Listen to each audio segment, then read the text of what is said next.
All right, howdy people. This is Astro coming at you. Saturday morning, 5:41 a.m. Swedish time.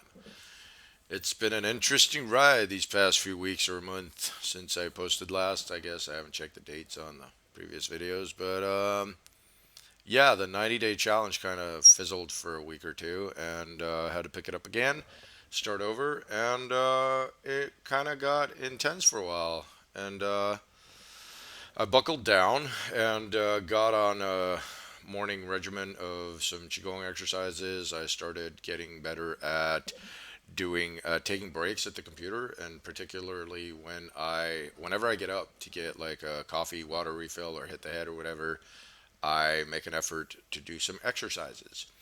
And some stuff that's been helping with the carpal tunnel, among others, is a tip I got from a Facebook chronic pain group: soup cans, and do holding the soup can, do little wrist raises. So I try to do that as often as I can, and it's been loosening up the whole stagnation tension in the whole lower arm, which has been an issue for years, where it's like numb and just really tense.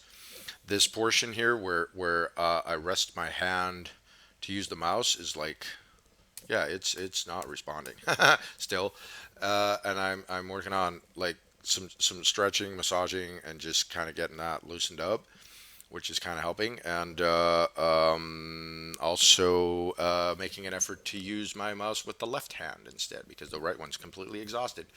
And within 5 seconds of gripping the mouse, my whole arm up to my neck and shoulder, or shoulder neck portion, cramps up. I've been learning some strength training exercises for the neck muscles, which is basically pressure and resistance training, and just holding my hand with the palm against my temple and turning my head towards my palm for 5 seconds each, doing 3 repetitions of that for each side. Just 5 seconds of gentle pressure to kind of activate the neck muscles, which hits the back of the neck a little bit, the sides mostly, but the back, I remembered something a physiotherapist told me years ago: lay flat on my back and imagine a string at the back of my head pulling my head towards the floor. And that's been helping. Oh my God, these flies! There's 3 of them left in here, and it's November. Just die already. And that's been helping a little bit to get the pressure out of above my alpha, the muscle where the back of the neck muscles, like where they're fastened to the skull, I guess, somehow, or just the my eye. I'd have to look at an anatomical sketch to figure it out exactly. But yeah, there's been a knot on that muscle for years. Like we're talking 18, 20 years or something. And it's starting to loosen up. And just about a month and a half, month ago, I was having such like cramping tension issues that I was basically bedridden for hours every day. And it's completely different within just a month and a half, where I started loosening up, and I've had some AFK life stuff that kind of took some tension pressure out of my shoulders. Submitting some paperwork to, well, I won't go into details, but for to get some health insurance stuff going on to stabilize my finances, because I've been on welfare for a couple of years plus. And submitting that paperwork a couple of weeks ago, literally as I'm handing the post office representative in the local supermarket, they have a little division for post.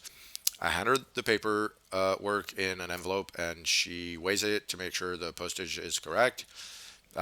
Being me, I found out a little bit more about how many pages for 2 stamps, sort of, and she goes 100 grams. Like, how many pages of paper is that? My head, the wheels start turning. About 10, 12 pages. Okay, good. And she asked me, would you like me to mail it? And I say, will it be picked up today? She goes, yeah. And literally, as she says that, it felt like 2 mountains were lifted off my shoulders. And I just took a deep breath and exhaled a sigh of relief, like the ball is finally rolling on the first portion of getting my life back. And this weekend, first couple of weeks of next week, I am going to submit the paperwork to the courts to get rid of the whole. It's a Swedish thing, I guess. I am technically, legally not an adult at this point in time, and it has been ongoing for 4 years. I have no control over my finances, my bank accounts.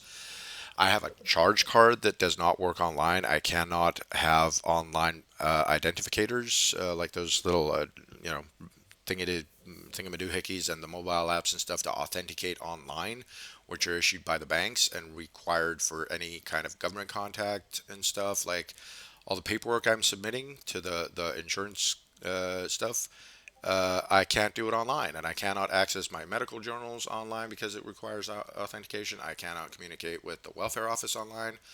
And there's this one person handling all of that, and she is not doing her job, never has, and she doesn't communicate, and she doesn't give me the feedback that I need to be able to mentally let go of. Like, I ask her to do something, no response. I call her 5 times, no response, like spaced out.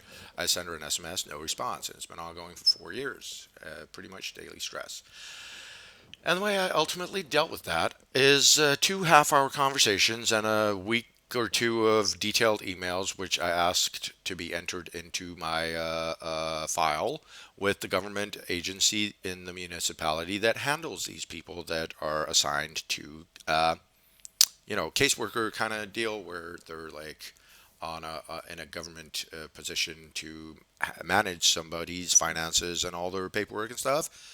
And I told them basically that this is what's been going on. And like one thing that happened 3, almost 4 weeks ago is my WAN router, like my internet access point, fried, and I had to get it replaced, which is a week's worth of food. I figured it out. My mom helped me out with a little bit of food, and my neighbor and I kind of made a diet plan. So I figured out the finances and got it handled so I could afford the thing. But since I don't have a card that functions online, I had to get one of these pay groups, pays, charge with your charge card and figure out how to activate it and blah blah blah. A gift card to be able to buy the darn router I'm replacing the fried one with, and had to do research on what's out there that would replace it, that would be applicable, secure enough, and so on.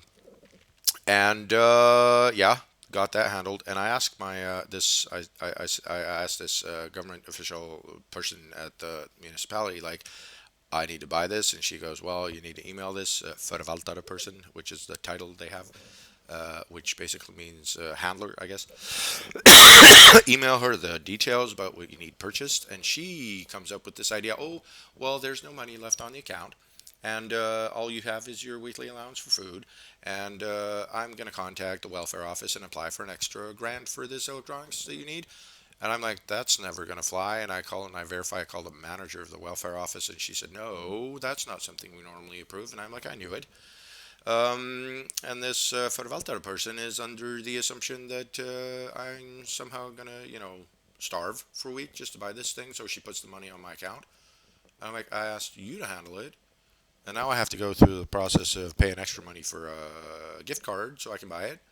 Okay, thank you. I'll get it handled because I'm a kind of person that gets shit done. And yeah, so I tell this municipality official that I'm done with her. She can basically, as far as I'm concerned, crawl somewhere warm and dig a hole and bury herself because I'm done with her. I cannot have this stress in my life. You guys need to act as a buffer, and that took a lot of pressure off too. So it's been, loosening up the whole physical issue. I didn't realize how much buried stress that was causing tension also. Exercise is working, taking pretty much daily half-hour fast-paced walks. Do take nature walks. And the reason I guess I went on a monologue about the whole stress anxiety issue is if you're dealing with chronic pain and muscle tension, you might want to, mental checklist is how much of it, like, try to identify if it's a repetitive strain injury like mine. Could there be psychological, emotional factors that are causing extra tension? Because in a recent streaming kind of group chat thing, it came up. Like anxiety, how do you deal with it? Anxiety being a fight or flight response, sorry, and triggering fear that might trigger anger and so on. And we had a nice chat about it, and that coupled with something mentioned by the host of the stream in our little community of Geek Beacon, which is kind of a second home to me, or yeah, has become. And there's a lot of people there that are really cool. And this person, don't want to, name drop or anything, or mention a person's name that they might not. I haven't checked if I can like mention them on my video. So whatever. She's on YouTube and all kinds of social media and stuff. And anyway, it's been cool talking to her because she also has chronic pain issues, and we talked about it a little bit and agreed to kind of at some point when time and opportunity permits, talk on a more kind of get together and exchange ideas, I guess. And we are also in the process of developing some cool stuff that I had an idea in 2013 that I will cover, I guess, in more detail on a different kind of vlog project.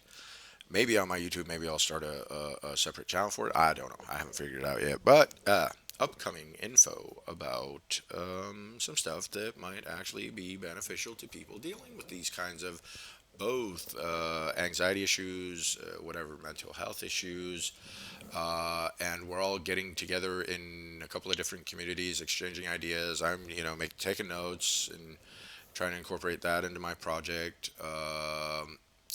And this person from Geek Beacon mentions we might incorporate the whole chronic pain issue into that, and I'm like, right on.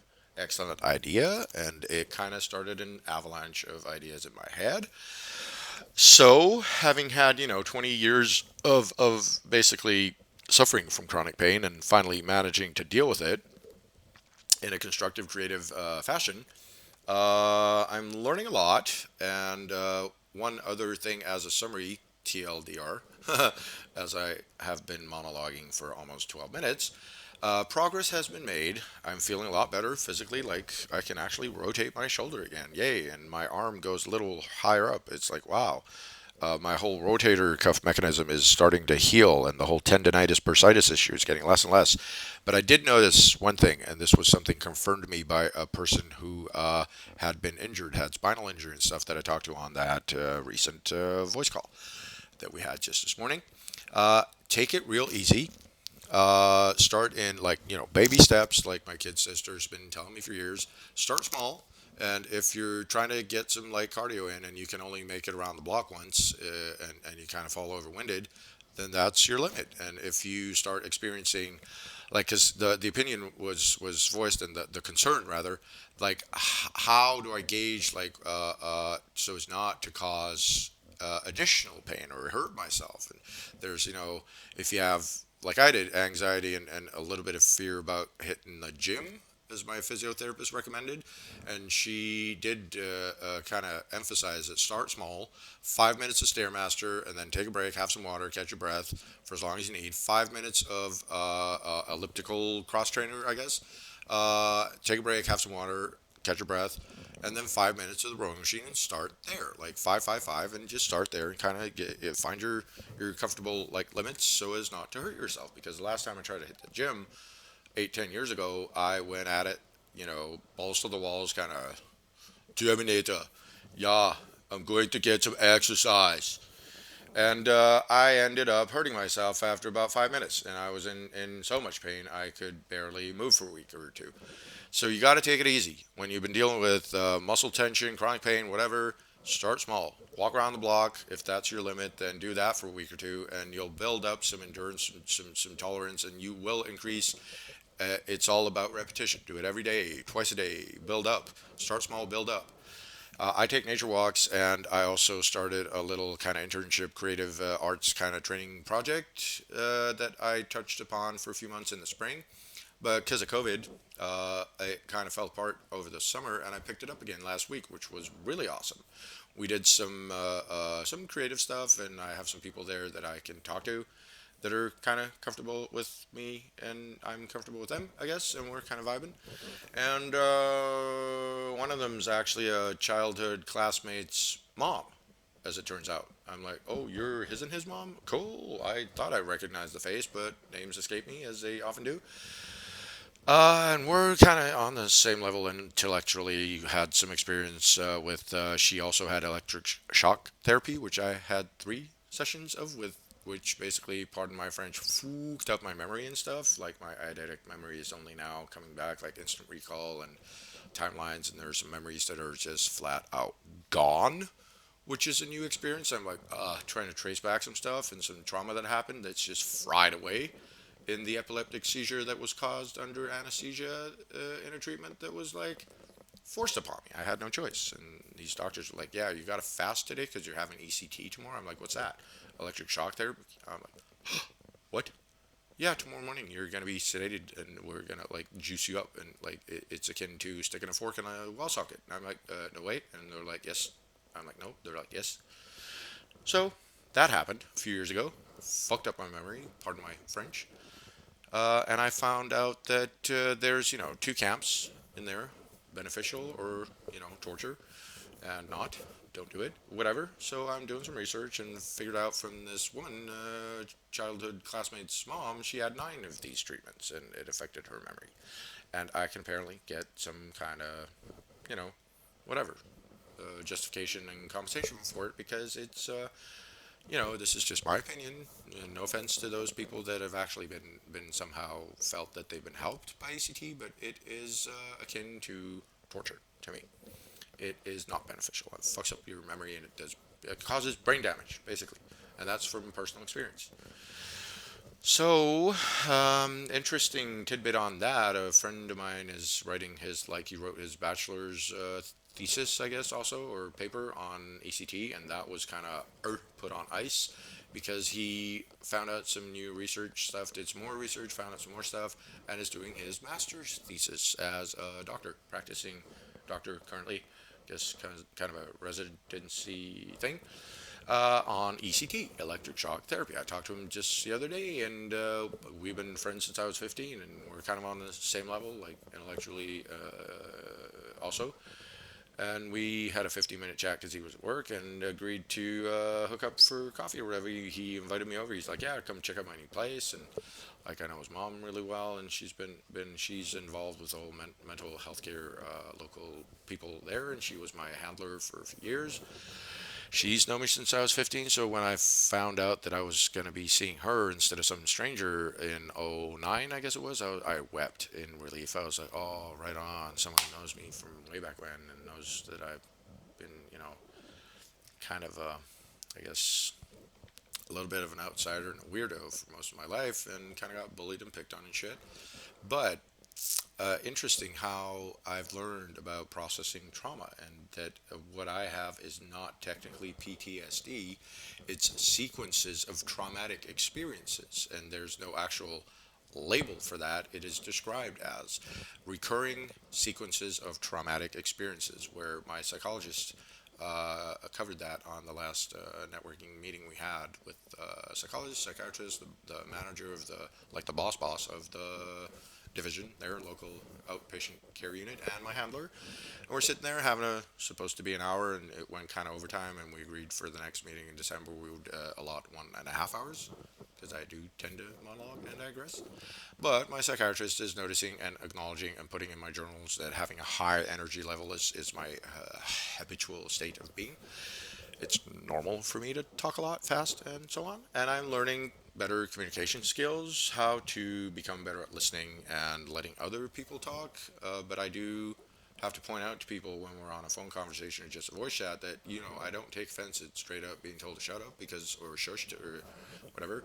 You got to get my attention because if I can't see your body language, how am I supposed to know you're sitting there, biting your tongue trying to talk when I'm on a 5-minute rant monologue kind of thing? Rant, rave, whatever. That's what my mom calls it. She's been telling me since I was a kid, son, you really do love the sound of your own voice. And yeah, whatever. If I'm passionate about something or feel that I can integrate into the conversation, I start talking.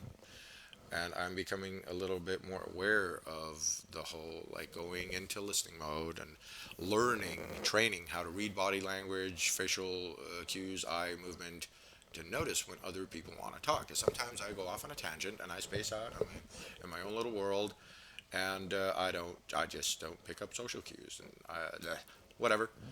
And it's kind of like becoming more comfortable with who I am, finding all kinds of aspects of my personality that were a little bit buried under trauma and stuff. And yeah, it's a relief. And it's kind of like I got to the point where some stuff happened just yesterday where three people from my past life, I guess, before I started kind of waking up a little and healing, stabbed me in the back and told me to go fuck myself, basically. Pardon the French. I was like, okay, well, your loss, whatever. And I had to put it in my past, and that was kind of interesting how I did that and kind of let them move out of my heart. Just yeah, if they are not ready to meet the new and improved me version 2.0, that's their loss, and they basically don't deserve what I have to offer.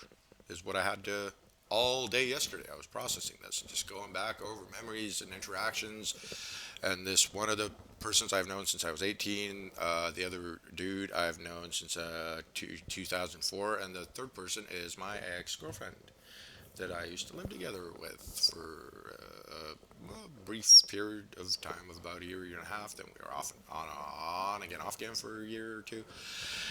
And it took me 12 years to process because I was a drugged out zombie for 14 years, and I could not process this trauma and emotions because I was being continually traumatized by the mental health care system. So getting out of that, getting off the uh, medications, and having my head clear up a little bit over the summer and around mid-August, starting to be able to focus again, multitask, my memory's improving, and it's only been like what 3 months almost, close to, where I've been gradually kind of coming back to myself and growing as a person, and I don't want to get too into the whole spiritual side of it because I've noticed that that kind of tends to raise some flags with some people, and I'm really cautious about it still. But everything I am today is thanks to Shifu, which is Chinese and translates into father teacher or benevolent master. And if you are curious about the spiritual path I follow, and that I cultivate and am one of over 100 million practitioners worldwide. The name of the practice is Falun Dafa or Falun Gong, and the official website is www.falundafa.org or en.falundafa.org for the English, and it's been translated into, oh, what is it, 40 languages or something, and it is practiced worldwide in 80 countries. And it is to summarize and kind of clarify truth a little bit, which is one of the things we as practitioners do. Since July 20th, 99, the communist regime in China has been persecuting primarily Falun Dafa practitioners and locking them up in forced labor camps, like this 610 office, as they call it, these cops, basically, as well. We have a deeper understanding of what these individuals are, or what these some of the cops, and they barge into practitioners' homes, a group of cops, and just grab all their stuff, books and computers, and confiscate them. I'm sorry, I'm a little bit parched. And basically send them or lock them up in like busloads of practitioners locked up in forced labor camps. And there is also a black market organ harvesting thing going on where they will perform surgically remove bodily organs from practitioners that in most cases have very healthy bodies and physiques on the biological level, so their organs are worth a lot on the black market, and without anesthesia, without sedating them. Like these practitioners are awake, and they strap them into a bed or lay them on a flat surface, or some are so tolerant, these practitioners, and compassionate that they don't even have to be strapped down. And imagine, like, trigger warning. I should have said that beforehand. But yeah, that's that, and that's been going on for 21 years plus. And I wanted to mention that because it is a part of who I am as a practitioner to verbalize and vocalize that it is still ongoing under the communist regime. And the practitioners in mainland China and the PRC, the People's Republic of China, are clarifying truth and doing all kinds of projects to kind of inform the general populace about that Falun Dafa is good, and truthfulness, compassion, forbearance, or patience, tolerance also, uh, Ren in Chinese, um, is good, and all kinds of truth clarification projects, and something like last time I checked, 330 million citizens in PRC have quit the three organizations of the CCP, the Chinese Communist Party. So it's kind of moving along towards people waking up over there, which is interesting to follow from time to time. What's happening in the world and what's going on. Like I don't get involved in politics or have any interest whatsoever in it. Never have. And my opinion, I guess, if I can get a little bit like opinionated and personal in some people's eyes or understanding, but it's I have every right to my opinion. And finding an honest politician is kind of akin to finding one single drop or specific drop of water in the ocean. So, yeah, throwback to what's going on with the election over there in the U.S. I guess, and to each his own, and whatever your opinions or however you voted, I don't judge people, but it's a mess, basically. It's a cacophony of a lot of voices trying to assume power, and yeah, I mean, really. So yeah, I won't go deeper into that, I guess, because it can rub people the wrong way also. But yeah, you know. So yeah, back to the original thought behind this post is I'm doing a lot better physically, getting on routines of daily morning Falun Dafa Qigong exercises, loosening up, and daily meditations to kind of chill me out mentally and psychologically, and my spirit, my awareness is kind of interesting what's going on, and daily Fa study, of course, in the evenings, and my neighbor's picking it up too. We watch master's lectures, and we have begun watching them in Swedish for his benefit because he's a Swede, big old Viking. We're working on our diet, him and I. Started excluding, like, I did have some tagliatelle yesterday because I made some bitchin' bolognese. In my own humble opinion, I'm a wizard in the kitchen, and I love cooking and experimenting, and I kind of blew myself away with this one. It was kind of a new flavor combination. I tried some stuff, and it was really yummy, and yeah, got a big old pot of it that I need to freeze some portions of. So we're working on excluding pasta, carbs, potatoes. Who needs starch? Yeah, you can survive off of potatoes on Mars. Sorry, March. Ha ha ha. I've been up since 3 a.m. and I'm running on fumes here, so I got to go kind of get some rest. I did have an accumulated 5 hours sleep, 2 plus 3 hours though, which was nice and restful. As I've noticed, 5 6 hours is optimal for me a night. And sleep is overrated sometimes when you're busy and you're kind of doing stuff and projects and communicating, and yeah.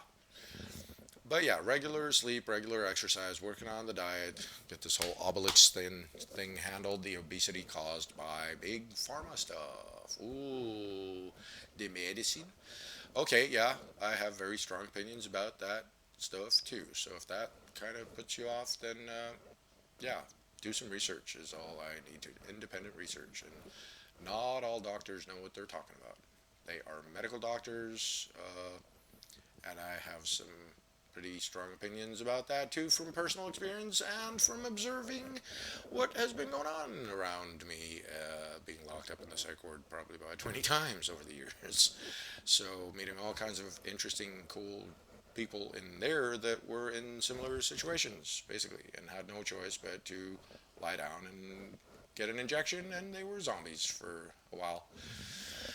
So yeah, but have had an interesting interaction with a new acquaintance slash hopefully future friend that had benefits from a drug that I was basically a wreck from having been put on for 5 years, every 3 weeks an injection.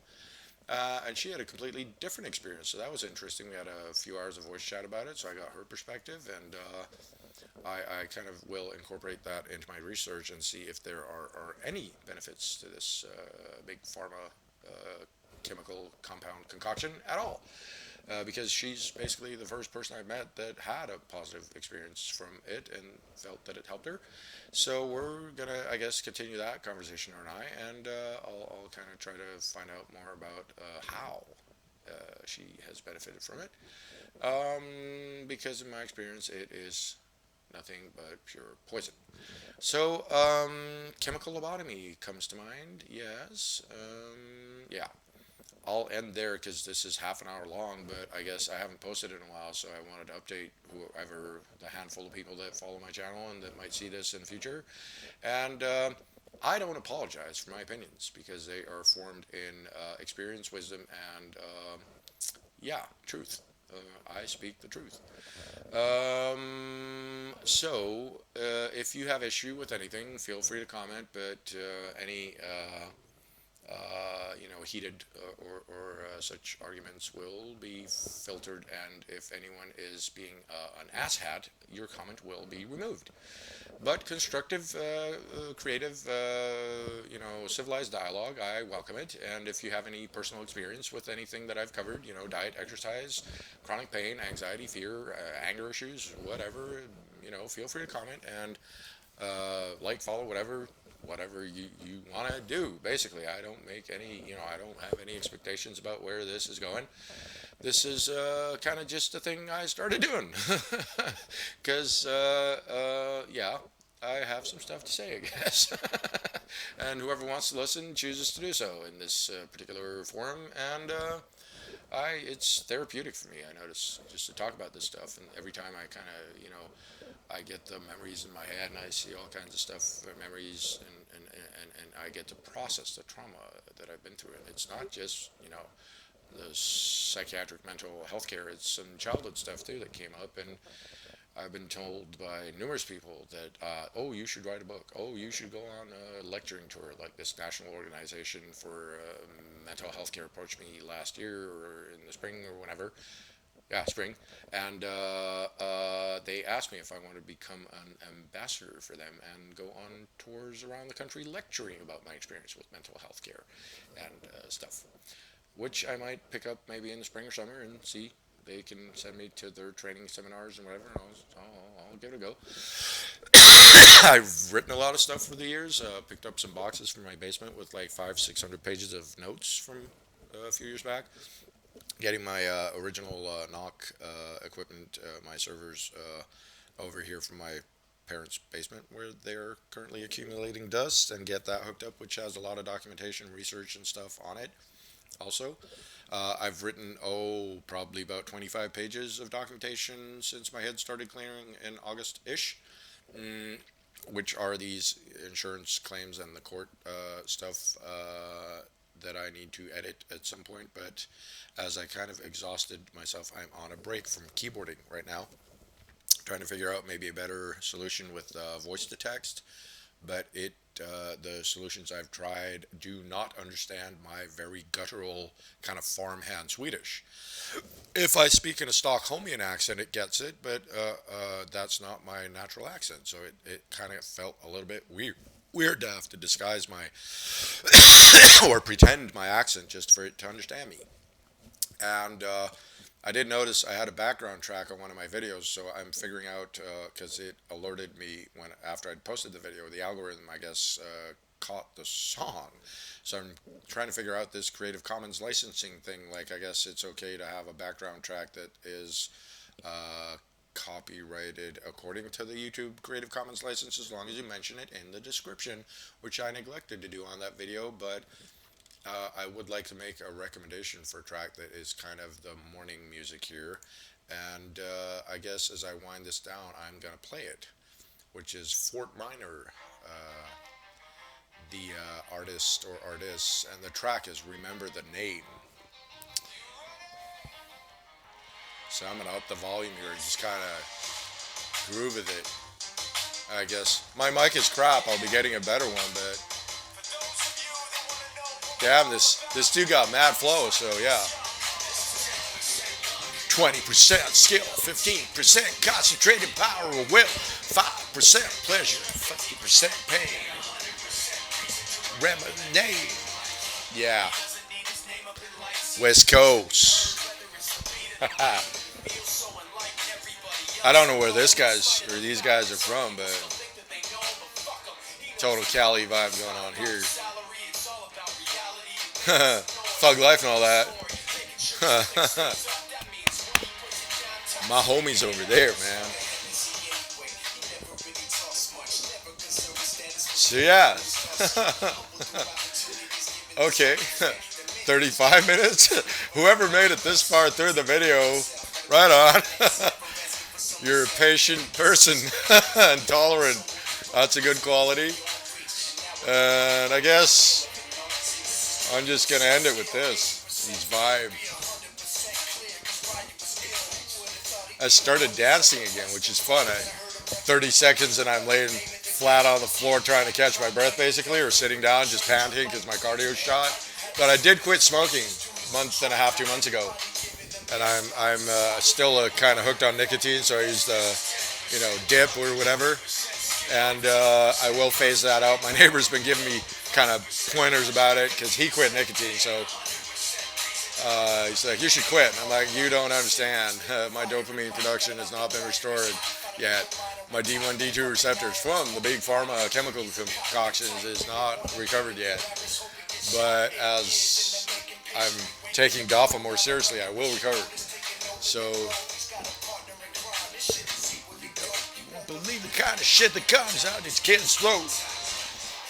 Every day you unlock it.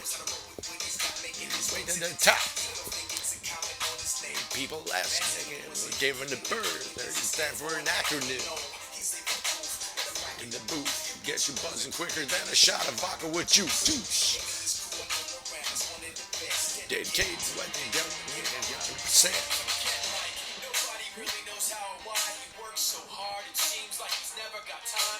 Yeah. Alright, well, I won't keep you. Check out the track, Fort Minor. Remember the name. Peace.